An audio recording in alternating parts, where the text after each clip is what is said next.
Welcome to Capital Races Club. Today we have awesome guest with us today. Our good friend Daisy Serrano is here from Make It Rain Capital to talk about commercial real estate. Daisy, welcome. How are you doing today? Thank you so much. Doing wonderful. And I'm so happy to be here with you, Samson, and with your community. I think it's been a while coming. And I'm actually from my parents' house recording in California in the room where I grew up in. So it's a good day to record for sure.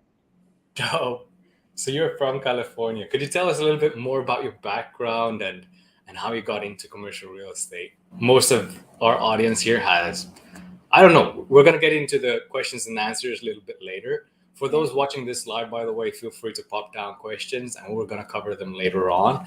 They're commercial real estate related. That's the best kind. So, Daisy, how did you get your start in commercial real estate and investing?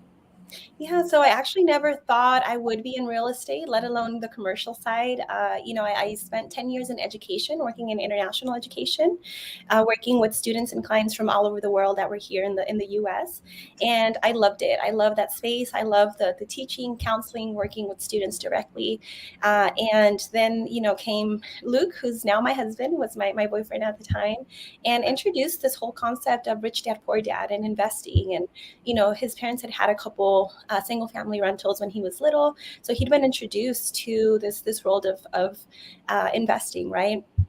From an earlier age. And so, started learning more about it, but wasn't really interested in it, to be quite honest. It was more, his endeavor, and I fully supported him in that. And so we started this ritual when we started dating that, every Sunday we would get together and talk about our goals, what we had going on that week, financials. This was when we were still dating, not even engaged or married yet. And so I asked him how I could support him.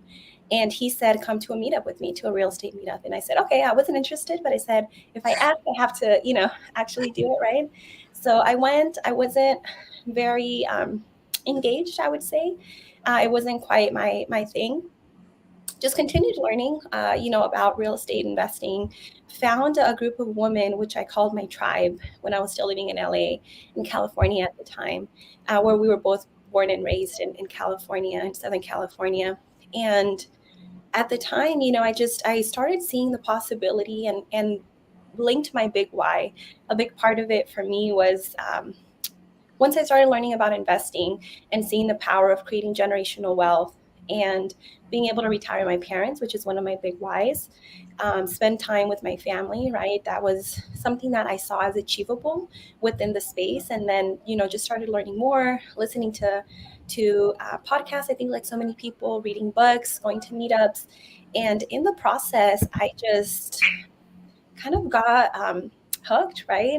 I started meeting so many amazing people and found this amazing community within the multifamily syndication space. And so with that, just started learning more. We started investing when we were still dating, lived in California, started investing in Texas at the time. And long story short, at some point we put together a plan of where we wanted to be in 10 years when we were married and had children, what kind of life we wanted to have. And everything kept pointing to real estate. So we decided, okay, we need to get on the active side. What would that look like? And we launched a podcast to help educate millennials because we didn't see that there were a lot of young people that knew that you could even invest in this space. And that led us to move to Austin, not knowing anybody there. We just had this big goal, right? And this big why in terms of what we wanted to do. So got married in October of 2020, moved to Austin in December of 2020, and have been here now ever since. Wow, that's quite a journey. And a lot of people have moved to Texas recently from California. I mean, how was that move in terms of leaving family like in California and starting life in Austin? You said you both moved, you chose to move. Sure, a lot of people watching this are going through something maybe similar, so it'd be Yeah. interesting if you would like to share. Yeah, it was definitely a big sacrifice, right? Not knowing anybody there. I think we'd been planning it for about a year and a half, so it didn't happen from one day to another. So definitely needed and wanted to have some stability. So my husband, Luke, he still has a W-2 job. And the move and the investments that we had allowed me to now focus full time on multifamily syndication. And so now we've had 2 active deals, right, since moving. But it was a lot of work, right? We didn't know anybody, and so it was establishing ourselves, right, in this industry, in this submarket. This is where we knew we wanted to continue investing and purchasing property. We started a meetup, right, and in terms of just being able to meet people and create community, right, of like-minded, growth-minded individuals. And that's really how we met you, Samson, right? We hosted kind of a variety of different events, right? Some of those were meetups where we had guests come and speak about their expertise. Some of it was just hikes. We would organize, hikes or fun events, right, and get people together that we were meeting. And then I had met Cecilia, actually, your wife, at a coffee shop. We had been introduced in San Antonio and just really hit it off. And then from there, we had um, a meetup in Austin, and you both came out, and that's how we ended up meeting, right? So it just, all of these different events and taking a lot of action allowed us to form that community, right? To really create a space of people that were very growth minded like us as well. And that's what's allowed us to meet a lot more people. That's awesome. And you started out, I mean, you knocked it out of the park with that hiking adventure. I remember, I mean, we were, it didn't make sense to me first that it was planned in less than a week because it was spectacular. We got hiking, we got to go have lunch together and everything. So that was phenomenal. Anybody who's in Austin or close to Austin or heading to Austin, I've been referring people your way for your adventures and your meetups I love it. for almost a year now since we got together. So yeah, definitely highly. I mean, if you're in Austin, you're watching this right now, you know where to connect. Like Daisy is your person. So or come to Austin and we can plan something for you, right? I think that's actually how this one happened. You and Cecilia wanted to come to Austin, and I said, wait, well, if you're coming to Austin, let me bring a group of people together so then you can meet other people as well, right? So you were actually the reason that hike happened. And yeah, we put it together within less than a week. And we had, I don't know, a really great turnout. We had a lot of fun, and yeah, it was a great time for sure. that was incredible. And yeah, you said you started also another meetup that's recurring. How did you, I mean, you were yourself somewhat new to commercial real estate. You and Luke were somewhat new, but you decided to, nonetheless, you started a meetup and you have people coming in. How was that experience? Because I know we have a lot of capital raises. We have a lot of investors that are both active and passive here in Capital Raises Club, and they're maybe thinking about starting their own meetup. What pointers, what did you go through that you would like to share with them? Yeah, for us, I would say it was very personal, right? So I would meet people in other meetups or sometimes in random events and, invite them to come join us. Some of the meetups, because we were new to town, we were still meeting a lot of people, right? So we didn't have this huge network of people to invite. And so it just kind of grew organically. We, had it on meetup.com. So people would come through there. Our guest would also promote it, right, on their end and bring some of their community.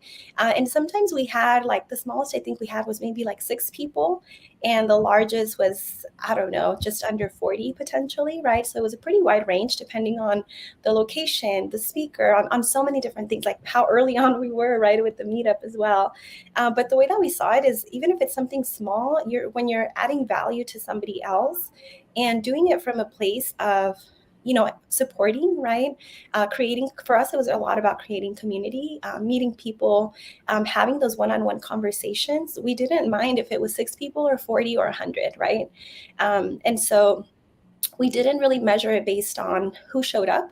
We measured it based on the quality of conversation and relationships that we had. And so, from all of those meetups, we just made such great friendships and relationships that, for us, it was definitely worth continuing, right? And now we've kind of pivoted a little bit to where we're not doing the in-person meetup with the speaker. We're still doing different, hiking or networking lunch, different kind of events to kind of really cater to who was coming as well, right? We ask people, what are you interested in? What kind of events would you like to see, right? And then really pivoting based on that. And a big part of it was that as we wanted to start meeting investors as well, we wanted them to get to know us on a personal level. And sometimes that's a little bit harder to do when you have like an official conference or an official meetup. So that's why we started integrating the hikes and lunches and, dinners and other kind of events. We went to a golf to play golf one day.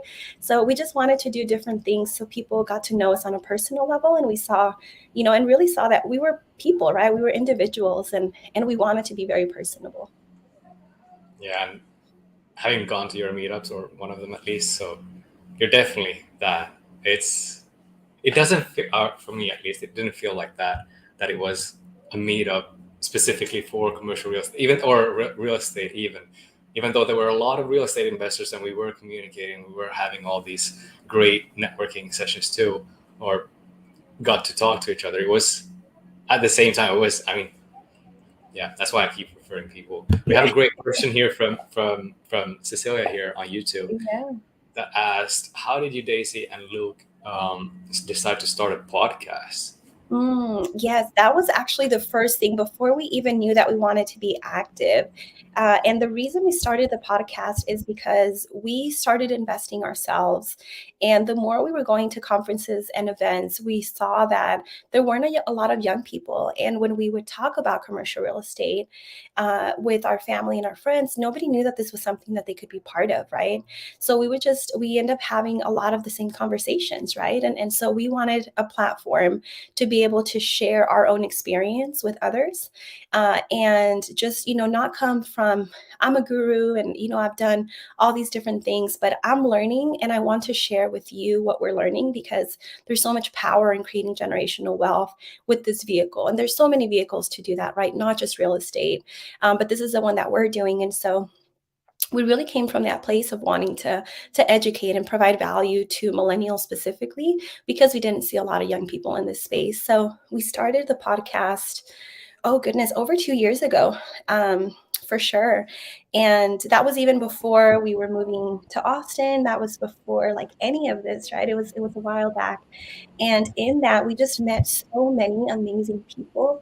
Some of them now have become our partners on deals. Some of them, people that we've met either on the podcast or that are listeners, have become investors with us as well, right? So it's really transformed us into, I don't know, it's given us really a true opportunity to add value and share our experience, and also to learn, right? That's a huge part of it. I think Luke and I were talking about this recently, that we'll probably always do the podcast because we learn so much, right? If we have questions about asset management or capital raising, right? We'll bring somebody in and ask questions. And it's questions that we want to know ourselves, right? You're always learning. And I realize the more I learn, the more I realize how much I don't know, which motivates me to keep learning, right? And so it's just been an amazing platform. And now the other side of it is that we'll get reviews and feedback from people that are listening and say, that it's helped just shift their perspective, or given them the opportunity to start investing or think about things differently. And that's just, it's I don't even know how to explain it. It's so humbling, right? To know that you've had this impact on somebody else. And so that just keeps it all going. So we'll for sure, I would say, if you're raising capital, if you're looking to start, or even already starting, you bring so much value to people, because then if somebody's wanting to hear about, tax strategies, right? We had a CPA. So I'll say, go listen to this episode with the CPA. And so you have just so many more resources that you can point people to. That's a great reason to start. You're coming from such a place of giving and abundance, and the way you talk also, it's how did that start for you? Like the whole mindset in regards to giving value, adding value to people's lives. What started that journey?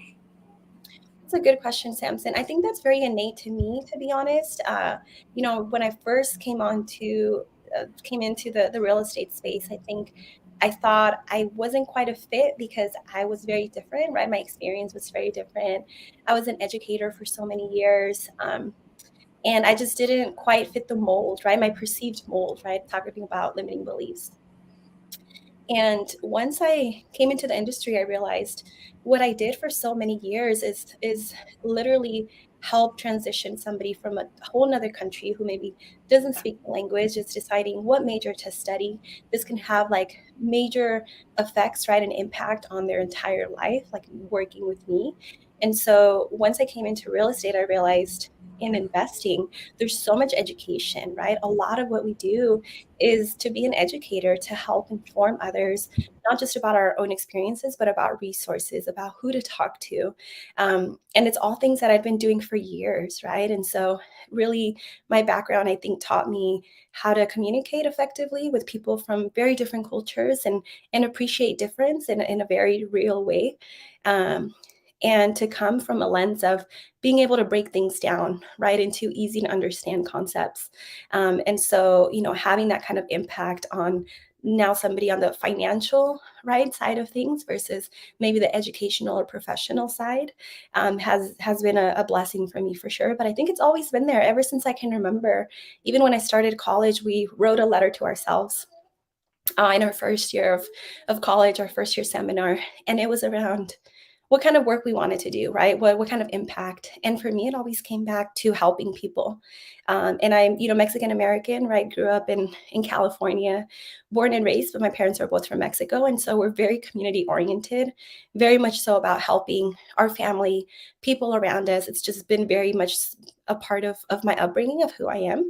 And so now I get to translate that into what I do professionally, which is beautiful. That's a great way of getting a start too. Is there any? I'm gonna ask that question later about the books and so on and so forth. We had another great question from the audience here. Yeah. Cecilia also asked on YouTube, what did you learn, Daisy, from the first deal that you got under contract? So much. So much. But on the capital raising side, since this is your focus, I would say a big part of it is that you don't start raising capital when you have a live deal. You're always raising capital. You start raising capital significantly before. So when we first, started our very first property was a 42 unit in Austin, which closed in April of 2021. And, we felt very strongly that we had a good sense of, soft commitments, right? We had a certain amount. And so we were like, okay, we can raise this amount.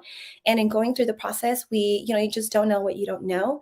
At that time, we didn't have all of our processes and procedures in place. We didn't have, our email templates in place. We didn't have an investor portal in place. We were doing a lot of it manually, right?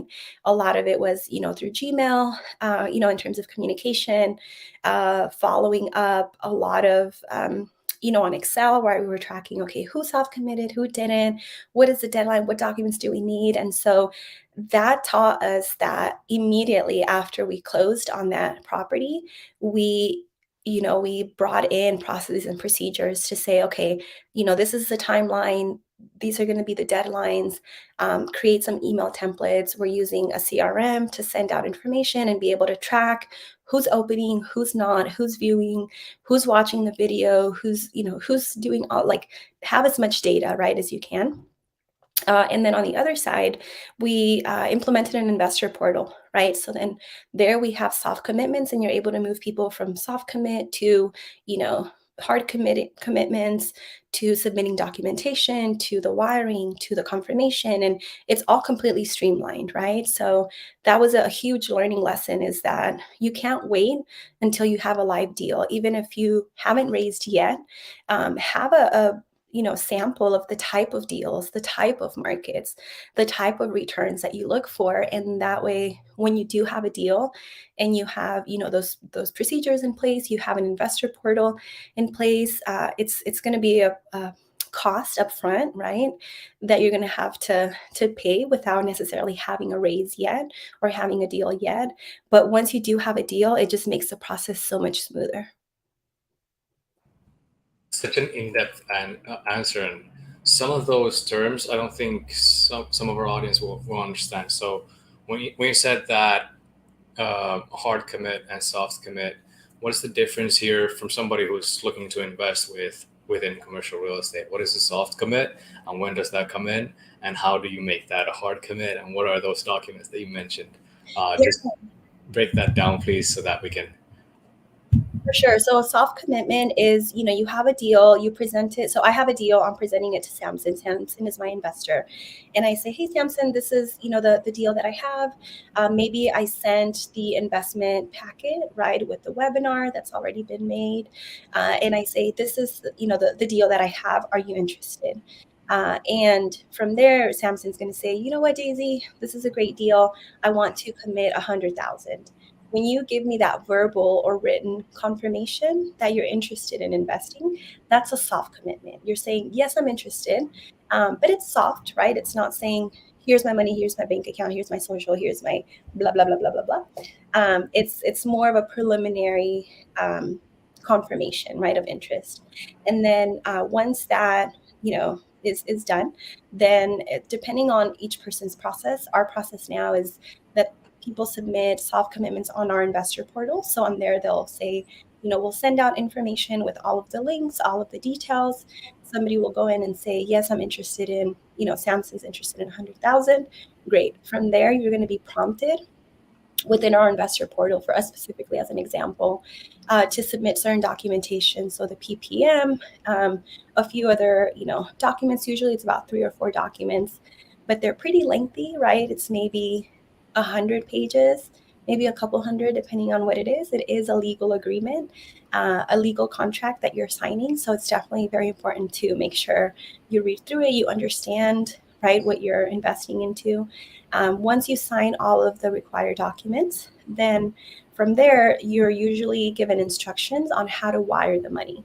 So, usually it's through the bank, right? And a lot of times, if it's through the investor portal, then you can just do it directly. And it's like paying um, a bill, right? So you would input your bank information, confirm all of the details, make sure there's a lot of like fraud that can happen. So you want to make sure the details are exact, the bank information, you're working with your sponsor to make sure it's going to the right place. And then the money is wired or placed into the LLC of the purchasing entity. And then from there, it becomes hard. So then that means you've completed the documentation, wired the money, received the confirmation from the sponsor, and you're officially an investor. That at that point is when you have a hard commitment and have already been pre-approved, right, to be an investor. That's an excellent. Thank you. That was awesome. Let's do Yeah. that. No, I mean, we also said you said some terms, but I'm gonna put a glossary sheet in the show notes of this one. You can read in the documents. I'll upload for you all that haven't heard of the syndication lingo yet or commercial real estate lingo yet. Happy to go into details there. We had another great question. No, we had another great comment here. It's beautiful how you want to help others and keep on giving to others, and you light up the room. And yeah, for Yeah. sure. That's great. I would like to share with those watching this live right now that hey, feel free to put in those questions if you have any insights that you would like to share. Yeah, that way it becomes more interactive, and that's the whole reason why we do these live. So thank you so much for the questions that have come in already, and keep them coming. With that said, Daisy, you said your big why, creating generational wealth. Could you go more into the why and how you got to your deep why and desire of getting into commercial real estate and using this as a vehicle for creating generational wealth when there are so many other asset classes out there? Yes, it was for a couple of different reasons, right? I mentioned, family and community are very important to me. And so I just saw the struggle, right? And the sacrifice that my parents went through to leave their home country, leave Mexico, come to another country where, it was very difficult for them. They didn't know anybody here, job wise, right? They had to really struggle to find good jobs, and they didn't speak the language, right? There were a lot of barriers that they encountered, and so I knew that they had done that because they wanted their children to have a better future, right? And I think like so many people, they came here in search of the American dream, And a big part of it is because in Mexico, education was really hard. My mom really liked school, but she only made it to sixth grade because that's all they had in the region where she was from. There was no middle school or high school. My dad only made it to third grade because he had to work in the farms, right, to help support his family. And so I think that I always saw that, right? We grew up going to Mexico very, very, very often. And so for me, it was really important to help retire my parents, right? And pay them back for a little bit of everything that they've done for us. And I knew that, unfortunately, in education, I wouldn't be able to do that. With the pay, with, the position that I was in, it was just, there was a ceiling, right? And in real estate, there was no ceiling. I realized that, you put in the work, you put in a lot of work, a lot of years, and there's a blueprint, right, of the plan. Somebody else has done it. A lot of people have done it, and if you just do it, no matter how long or how much effort it takes, you will get there. And so I just saw the opportunity to be able to help them, to become an example, right, in my community, for my cousins, for my siblings. Nobody I knew had invested, right? I came from low socioeconomic background, and so once I discovered this world, I thought, why do more people not know about this? And that really led us to, for me, kind of taking a deep look within as well, and looking at, there's not very many young people, there aren't very many Latinos in itself that know that this is something that's possible. If I can do my very small part to change that, then, that is my contribution, right? One of my contributions to the world. And then, of course, on the other side, it's also about our own family, right? So Luke and I had, been planning our wedding. We knew that we were going to, have kids in the future. And, we wanted to be able to expose them, to give them a certain kind of lifestyle, right? And so we saw, time freedom, money freedom, right? So many different kinds of freedom that we could achieve being in the space. And, we thought, why not, right? Right now, for example, we're in the middle of a deal, and I'm at my parents. Today's my dad's birthday. Friday Well, was my mom's birthday. And so I'm able to work and be here with them. And it doesn't have to be one or the other, right? I don't have to be at a W-2 working and sacrificing seeing my family. I can have both. And that was just not something that was possible for us before. And so even though we're further, because my family's in California, my husband's family is too, and we live in Texas, we can come very often, right, and visit them and be here with them. And so I think having the opportunity to do that was, it just sold it, right, even more so for us. that's incredible. There's a feedback loop. It's okay. It's fixed now. That's incredible that you get to do that, and also that they both have birthdays on the same weekend or same week. Yeah, Happy birthday to your parents. thank you. Feliz cumpleaños. I wanted to ask about, how did you choose Texas? Of all the markets out there, what drew you both to Texas market, and also made that decision that you wanted to move? Yeah, so we lived in California, born and raised, and for a lot of different reasons, right? We knew we didn't want to invest in California. The cost of getting into the market was significantly higher. The laws weren't as owner friendly. There's a lot of different reasons, right? That we saw, and we knew that we didn't want to invest in California, and so we looked at, okay, what other markets are there out there? Where else can we invest? So we started looking at a lot of landlord-friendly states and looking at what were the options, beyond what we knew, right? In terms of what was available, started looking at metrics in terms of population rate, in terms of job growth, right? In terms of all these different metrics and markers that we look for even now, in terms of the markets that we invest in. So we were doing our research, reading, listening to podcasts, and then got the opportunity for this property, to invest in this property in Texas through a friend of a friend. Funny how the world works, right? My husband introduced his old roommate to real estate, to multifamily. And then that roommate started learning about it, got really engaged. And then he ended up working with a group that had a deal in Texas. And so we knew him very, very well, had a very close relationship. And so he gave us this opportunity to start investing in San Antonio specifically. And so, looked at all of these different markers, as I said, in terms of, market, demographics, growth, jobs, all of these different things. It checked off all of those things. And so then we flew out to the market to see, okay, all these things are check off on paper. Like, what does it actually feel like to be in this market? And so we flew, spent a week there, talked to people, just kind of really got to know the submarket specifically. And we secret shopped the property and a few other properties as well. It's funny because at the time we didn't know we were going to move to Texas ever, right? That was never the plan, but we pretended like we were moving to go to, secret shop some of the properties as well. And, got a really good feel, right, for the area, saw a lot of the different markers that were on paper that were happening. We saw, buildings being built and, commercial developments. And so there were all these indications that there was a lot of growth. And so that's when we ended up investing right into our first deal. But I'm not going to lie, it was a scary process, particularly for me. My husband, I think, had been educating himself for so long that he was ready at that point, right? But for me, it was very scary to trust, right? Give my money, my hard-earned money to somebody else. And so it just gives me a lot of empathy now and understanding to help first-time investors go through the process, because it was a difficult process for me to go through as well. What do you usually say to first-time investors when they go through that challenging that barrier of having never invested in something like commercial real estate and going that distance? What would you say to make it easier? Yeah, I think for me, it was really about educating myself. And I'll only speak to what's worked for myself, right?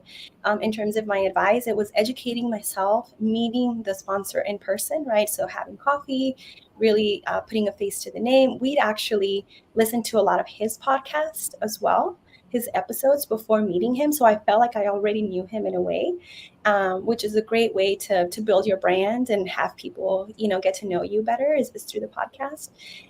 We met him in person and then flew out to the market, and then at some point just had to take a leap of faith, right? When you know, like, and trust someone and you've done your homework, you understand the implications, the risks, because there's always a risk, right, with investing.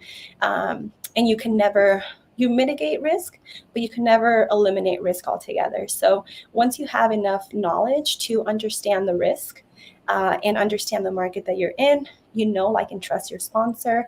For me, it was meeting in person, having a personal relationship. Then you kind of take a leap of faith, right? And have to move forward. And the more you do it, the easier it gets, is what I always say. The second investment, the next ones going forward have been a lot easier, but that first one was definitely scary. And once the distribution started coming in after that first quarter, then I was like, okay, this is real, right? They're executing the business plan, but until you start getting distributions, it's still a leap of faith, to a certain extent.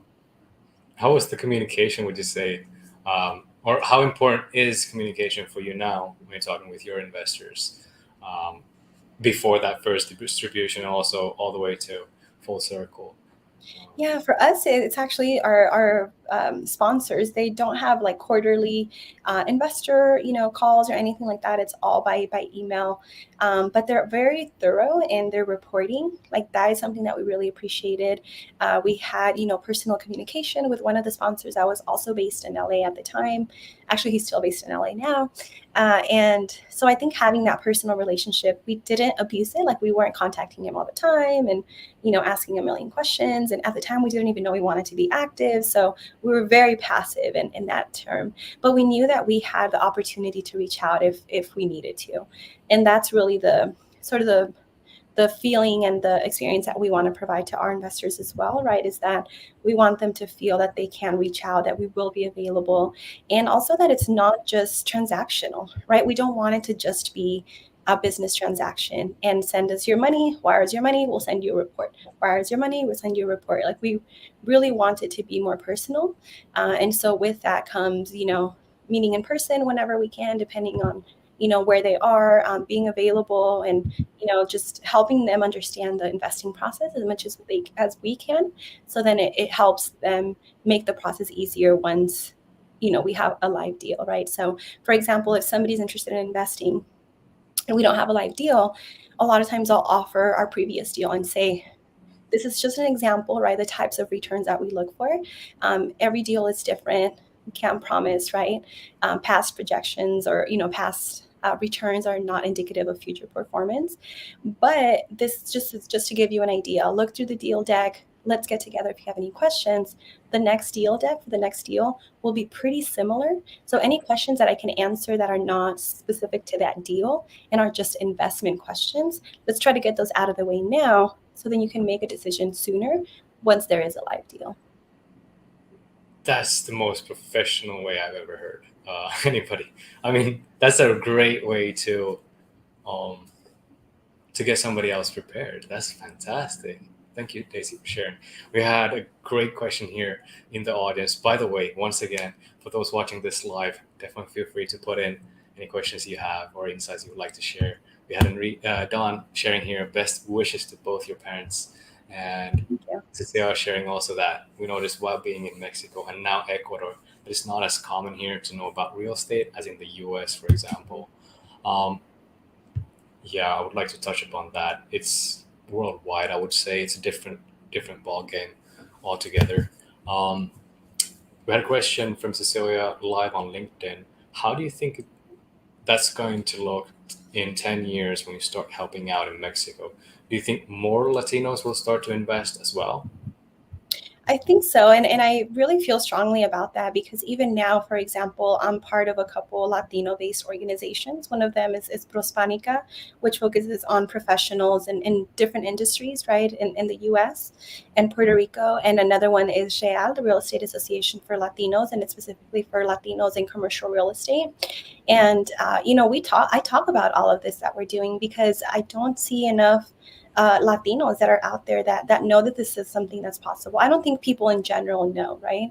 Let alone Latinos, because a lot of times we don't know or see anybody that is doing it themselves, right? And so now I spread the word as much as I can. And I always say, whether you invest with us or with somebody else, it honestly doesn't matter. I mean, I would love to work with, my friends and my colleagues, but honestly, it's just about creating more access, right, for people. And so I know that I'm a very small part of that process. In terms of helping to make that difference, right? But also something that's really important for me on a more, I would say, micro level is where my parents are from. As I mentioned, even now, there's no middle school, there's no high school, right? They only have an elementary school. And so I want to start a nonprofit in the future to help kids have more resources to be able to go to school. Because if they want to go to middle school or high school, they have to travel to another town. And a lot of times they can't continue, right? Because it's very cost prohibitive. And so, there's just not a lot of opportunity. It's very much so a rural area, right? Low income area. And so I want to bring resources and opportunities to help children continue their education, but also women, right? To be able to have their own businesses. And they're so hardworking, but there's not a lot of opportunity, right, in that area. And so that is one of my big whys. So in 10 years, I'm hoping, that our nonprofit will already be going by that point. I'm definitely looking to integrate real estate and have, donations, right, of anybody who's interested in supporting to help in this community specifically. And who knows, right, where that will go and how that will grow. But I think even if I help, one or two or three children, then that can change the trajectory of an entire town potentially. That's incredible. We had here transitioning from YouTube asking, what advice would you give somebody who's raising funds for a social impact project? That's a great question. That's something that we're actively doing it right now as well. And I would say number one is like I said, right, what's worked for me.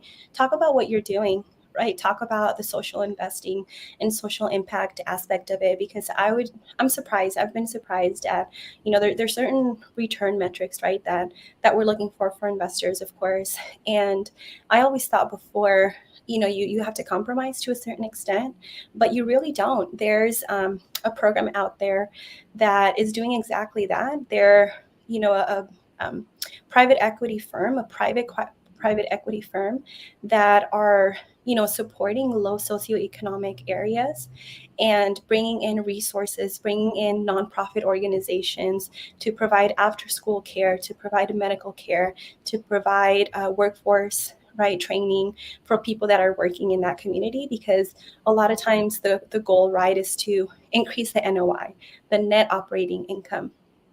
And one way to do that is to decrease expenses, increase revenue, right? Another way to do that is to, maybe if you don't have as many people that are turning over, right? Turnover is a big cost associated, right, in the multifamily space. So the lower you can decrease the turnover, then that decreases expenses by a certain percentage, and sometimes quite dramatically, right? And so I've seen some of these programs. This one in particular that I'm thinking about is called Comunidad Partners, this private equity firm. And they're providing all of these resources, partnering with nonprofit organizations to provide a lot of resources in this community to, instead of pushing people out and bringing in a different demographic, right, to fill those units that are being renovated, you help the community that's already there to improve their financial status, so then they can move into the upgraded, renovated units, right? And so it's really about creating that community feel and providing all of these resources. And so my advice would be talk about it, talk to people that are doing it, figure out how it can be a win-win situation, and you don't have to sacrifice returns to be able to make an impact in a social impact project. Fantastic. Thank you. I didn't know that existed. And like you said, talk about it, because we don't know until you have shared. Mm-hmm. I think that's true in a lot of situations. You mentioned earlier, I'm going to bring it back a little bit towards podcasting, because you shared that you started learning so much from podcasting. Would you like to share some of the nuggets that you've learned over the years of podcasting?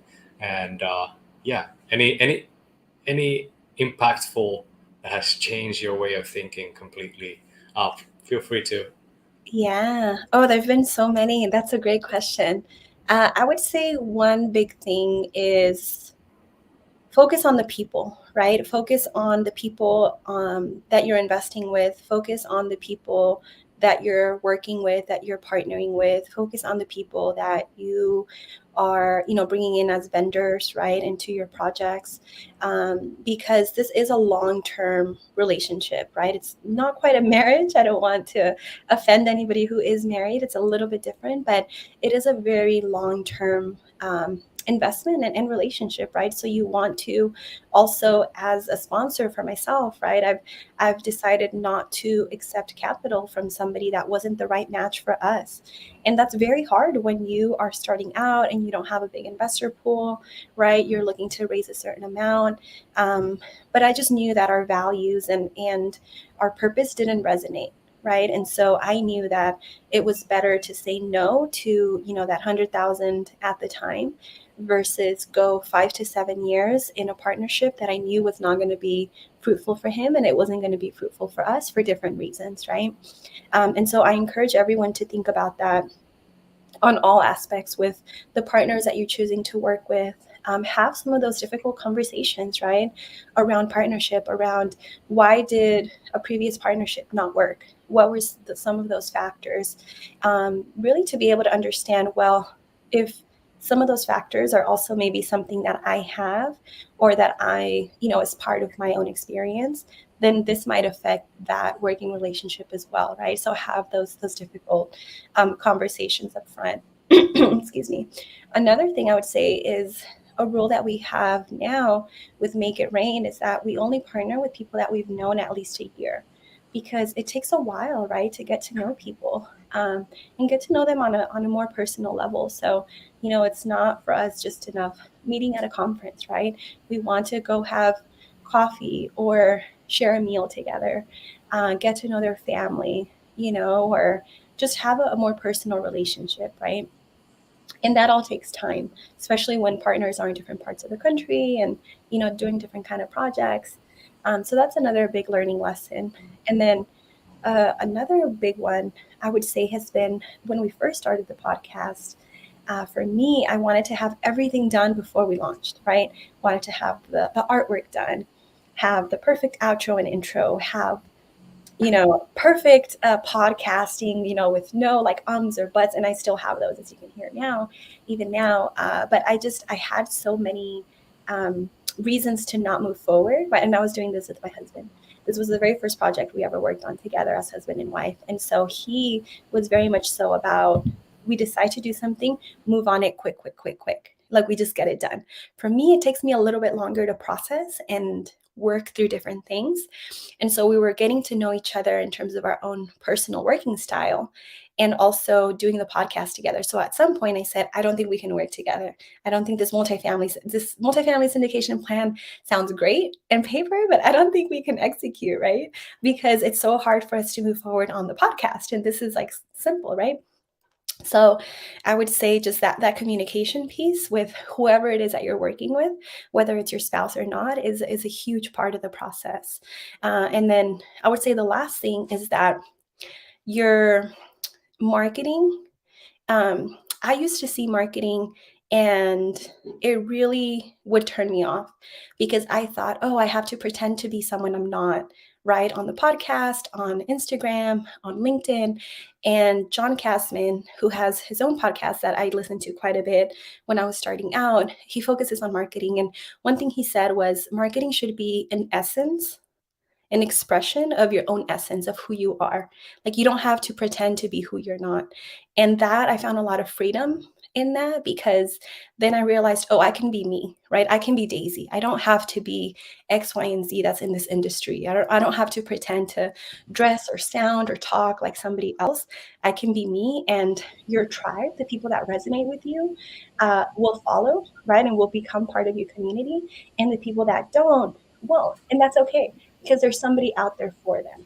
And it may or may not be me, and that's okay, but I need to be me and be authentic to myself. So that took me a long time to figure out, and not just through the podcasting conversations, but just in general, right? So I would say that that's been a major takeaway for sure. That's incredible. And also that you focus on people and relationships says a lot about how far you've come in the short term. I mean, in a long, if you take like a 10,000 feet view of all of this, commercial real estate or getting into podcasting and all that, 2 years, and you've grown this massively. We've had a lot of incredible people here sharing about their experiences who have decades, and they share the same thing about relationships, about if I had to start over, relationships and all that. So it's incredible. How did you figure that out? Was that from guests, books, or where would you say that had the biggest impact? What book, what resource would you say had the biggest impact in realizing this? Hmm. About relationships. Honestly, I don't know that I can point to one thing. I think it was just coming to terms with, at first I wanted to befriend everyone and I wanted to have a good relationship with everyone that I met. And how can I help and be of service? And, how can it be mutual, right? Of course. And then I realized like I'm not the right person for everybody. And that's okay. I think I guess what stands out now that you asked is I had a very difficult conversation with a potential investor.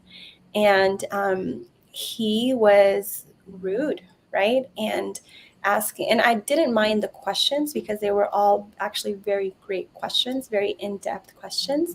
And so it helped me become a better sponsor, right? In terms of being able to work through these questions. And so it wasn't necessarily the questions, it was how they were asked that didn't sit well with me. And then at that point, that's when I realized no money in the world is going to be worth, working together, right? And subjecting myself to this treatment because I'm not doing you a favor, right? I'm giving you an opportunity. And if this is not the right opportunity for you, okay, that is wonderful. I'm sure there will be many more opportunities to come. but you don't have to be rude, right, about it, or you don't have to say certain things that are just uncalled for and be unprofessional, right? And so for me, I think that's where I really realized that who we were working with mattered, and that we wanted to work with good people, right? We are in this for the long term. And Luke and I always talk about, in 10 years or 20 years, whenever we are looking at our portfolio and what we've done, it's not going to matter if we close the deal in 2021 or 2022. Like, we're not going to remember that. What we're going to remember is who we're working with, the kind of relationships that we had, the kind of impact that we had. That's what's gonna stand out. That's what we're gonna tell our kids and our grandkids about, right? So I think that just helps solidify. Sometimes, like, not having the right person helps you realize who the right person is, right? That's a great way of putting it. Yeah, for sure. We had a great question here from Cecilia on YouTube Live about what books have helped you on your journey, Daisy. Hmm. Oh, there have been so many. One of them I would say is Vinny Chopra's book. And I can't even think of the name. I read it so long ago now. But Syndication Made Easy, I believe is what it's called. And it really simplified things for me, right? It helped me see that I too could do this, right? With the right partners, with the right experience, on a personal level, in terms of actually starting a business around the multifamily syndication model. Traction has been huge. Just having an entrepreneurial operating system on which to, have 10-year goals, 3-year goals, 1-year goals, quarterly goals. We have a weekly meeting that we have. And so because we are a husband and wife team, it helps us separate the personal from the professional, to where when we're in this meeting and when we're in, traction meeting mode, we have our hat on that's strictly professional, right? And it's not personal. That's, feelings or anything like that. It's very structured. And so we have a very clear understanding of this quarter. This is what you're focusing on. These are your goals and these are my goals. Where are you? We can hold each other accountable and say, this is what you committed to. This is what I committed to. Like, where do we stand? And what changes do we need to make to be able to move forward? So I would say that's been incredible. On a more personal note, I'll share The Power of Habit, just helping me understand that anything is within my control, right? Any habit that I have that is not leading me to where I want to be, I have the control and the power to change it. You just have, there's a certain loop, right? And I won't dig into the details and bore anybody. But it's just understanding that, life doesn't happen to me, it happens for me. And it's my way of interpreting and changing and reacting to the world that's going to give me the consequence that I'm looking for, right? It's not somebody else at all. It's all within me, within my own power to do so. Those are fantastic books. In the show notes, we will link to those. I believe Gino Wickman wrote Traction and The Power of Now. Was it Eckhart Tolle, right? Oh, that one is a great one too. Yeah. Oh, wait. Sorry. Did you say another one? I Which said one? the power of habit. The Power of Oh, my bad. Yes, but the power of now Sorry. is also a really great one. That's great. I wanted to ask real quick. When you said Traction, you have weekly meetings. You switch between the relationship hat and the business hat. Tell us more about that. How do you make that work in a relationship which you're working together now? Mhm. How would you suggest to anybody who's looking to work together with their partner? How do you differentiate that, and how did you make that a habit? How did you start with that routine? Mhm. What pointers would you like to give to somebody who's looking to get into this with a partner or a friend or somebody they're close related to, or or just close with otherwise? Yeah, How do you differentiate? for us, what really helped, and we figured it out, right? It wasn't something that came from day one. I mean, at this point, we've been investing over 4 years and working together over a year and a half, right, on the business. So we've definitely found our ebbs and flows, but it wasn't always easy. It's something that we've had to figure out along the way. But it's really been about having our lanes, right? So having certain responsibilities, certain things that fall under Luke, and certain things that fall under me. So, for example, acquisitions, underwriting, talking to brokers, all of that falls under Luke completely, right? He has an engineering and business background. That's his strength. That's his forte. I help, right? So he'll ask me to go and do tours, for example, to property tours, because I have the time, right? This is my full-time job. And so I report to him in certain things that he manages, but ultimately he's responsible for those things. And I think Traction has helped us designate who's responsible for what, right? For example, another piece of it, operations, I oversee operations completely.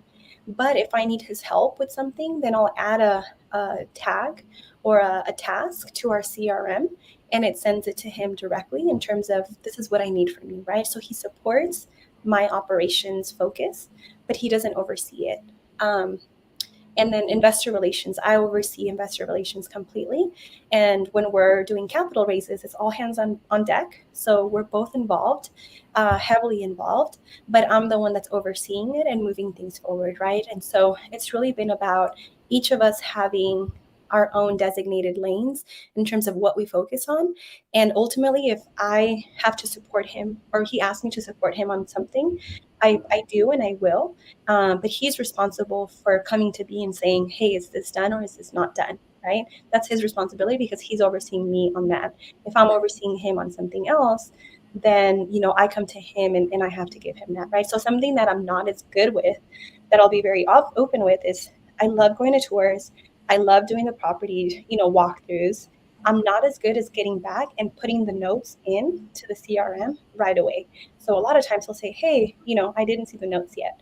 And I mean, he's telling me he needs the notes, but he's not telling me, give me the notes, right? And then I'll say, oh yes, I'll go in and put it in. Or, I'm very driven by my calendar.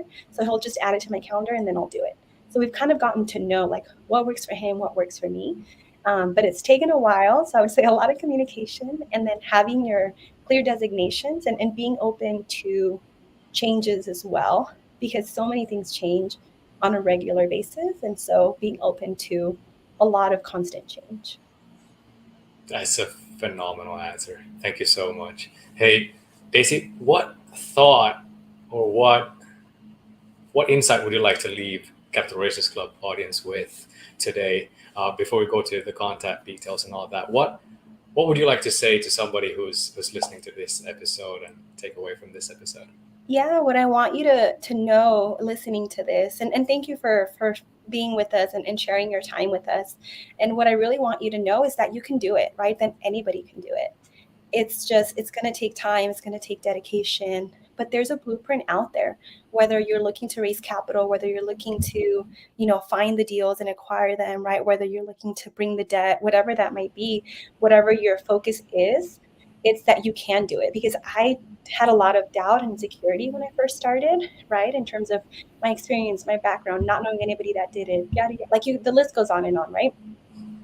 And what I realized is that it's all about relationships, right? If you put in the time, the dedication, the effort, surround yourself with people that are doing it, add value to them, and focus on relationships, on adding value to people as much as you can, then you will get there. It's just a matter of time. But don't give up, right? Because it's easy to do, and I can relate to this so well, right? Or maybe you've been trying for over a year, or some people it's over 2 years, and you're ready to hit gold and you walk away right before. So it's more so surround yourself with the right people, focus on relationships, focus on adding value, and it will happen eventually. Just don't give up. That's incredible. Thank you so much. Hey, Daisy, where can we connect with you? Where can we find out more about you? What contact details would you like us to hit up? Yeah, sure. So I'd love to hear from you and connect. Our website is www.makeitraincapital.com. So Make It Rain Capital. Oh, thank you, Cecilia. She just added it to the notes section here. And follow me on LinkedIn. I'm not as active on the messengers on LinkedIn. So if you want to connect with me personally, there's a calendar on our website, or you can email me at daisy@makeitraincapital.com. And yeah, I'm happy to connect, talk, Zoom, whatever the case might be, with anybody who's interested in either investing or just raising capital or being any part of the process. I'm just happy to be a resource and share my story. Yes. Thank you so much, Daisy, for making time for this. And This is so nice. We haven't. This is so awesome because I've been super excited about this episode. You're the first of all the people that we've brought on. You're the first person that have met me in real life, so it's super cool. Yeah, it's there are very few people who we've met. Yeah, and gotten to know this good. So definitely connect with Daisy. Y'all watching this, make it rain cap knows where it's happening. Definitely check out the podcast. They have great guests on their podcast. Highly recommend. Also, the funny question that you always ask in the beginning. I was thinking of following that question, but then I didn't want to, plagiarize or anything. So not gonna go there. You can. I don't mind. Yeah. Thank you so much, Daisy, for making time for this. And for everybody who made it to the live, definitely feel free to share this with one person that you think could benefit from this episode. Share it. Share. It's abundant. This real estate, commercial real estate industry we're in. It's a very abundant kind of mindset, as you've noticed with all of the guests that we've had so far. So thank you so much for making time for this. And with that said, our intro is coming, or our outro is coming up here. Yeah. See you all next week on next week's Thursday interview at 2 p.m. Eastern. See y'all. With that, make it rain. See you soon. See you.